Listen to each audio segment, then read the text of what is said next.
ராஜா ராணுவ கேசரி, ராஜாவோட கேசரி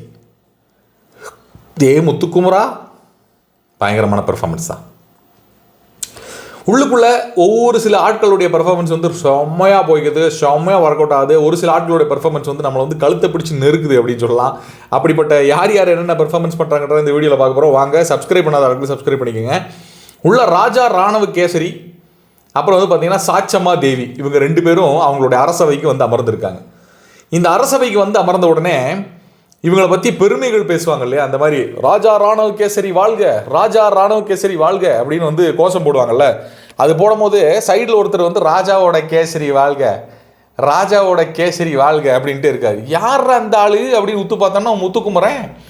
ஏன் இப்படி பண்ணுறாரு, என்ன காரணம் அப்படின்னு பார்த்தீங்கன்னா, அவர் ஒரு மன வளர்ச்சி குன்றிய ஒரு ஒரு பிரஜை, செம்ம ஜாலி பண்ணுறாரு. ஏதாவது முக்கியமாக பேசிகிட்டு இருக்கும்போது ராஜா கேசரி வாழ்க அப்படின்னு சிரிக்காம ராஜா கேசரி வாழ்க அப்படின்னு செமையாக வந்து அதான் சொல்கிறேன்ல, நீங்கள் என்னடா எனக்கு ரோல் கொடுக்குறது, என்னை ஒற்றனாக்குறாங்க கிட்டறாக்குறாங்க ஆக்காமல் கூட இருக்காங்கடா, பரவாயில்லடா நானே என்னோடய ரோலை செமையாக பண்ணுவேன்டா அப்படின்ற மாதிரி முத்துக்குமரன் இங்கேயும் வந்து ஒரு பெர்ஃபார்மன்ஸை பண்ணி விட்றாரு. இனி எப்படி பண்ண போகிறாங்க, என்ன பண்ண போகிறாங்கன்னு தெரில. கட் பண்ணி தூக்கவும் முடியாது, எபிசோடில் இதெல்லாம் வைக்க மாட்டாங்க. இருந்தாலும் 24 hours கட் பண்ணி தூக்குற ஆப்ஷன் இருந்தால் அதையும் தூக்கிடுவாங்கன்னு நினைக்கிறேன். ஸோ ட்ரை பண்ணுறாங்க, பொறுத்திருந்து பார்ப்போம். ஆனால் ஓவர் டூ பண்ணுறது யார் தெரியுமா, இந்த ஆளுக்கு பள்ளி விட்டு உங்களை வென்றுவான் ஏன் கூற வேண்டும் என்று எனக்கு தெரியவில்லை அப்படின்னு சாதாரணமாக தமிழ் பேச வேண்டியதானே தாயி அப்படின்னு நமக்கே வந்து ஒரு இதாகுது. அக்கா பேசுகிறது சில நேரங்களில் செமிக்கவே முடியாத அளவுக்கு இருக்குது. அக்கா தமிழ் தான் பேசுகிறாங்க அப்படின்றத நம்ம உத்து கவனிச்சா தான் புரியுது.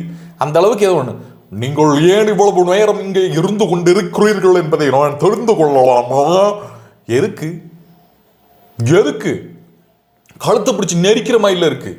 கொஞ்சம் அப்படியே ரிலாக்ஸ் ஆகி கொஞ்சம் ஃபன் பண்ணி சூப்பராக அதை கொண்டு போகலாம். வட்ட ஒருத்தன் சிக்கிக்கிறேன்டா அப்படின்னு வந்து பிக் பாஸ் வந்து உள்ள மண்டையை பிடிச்சிக்கிட்டு இருப்பாரு நினைக்கிறேன்.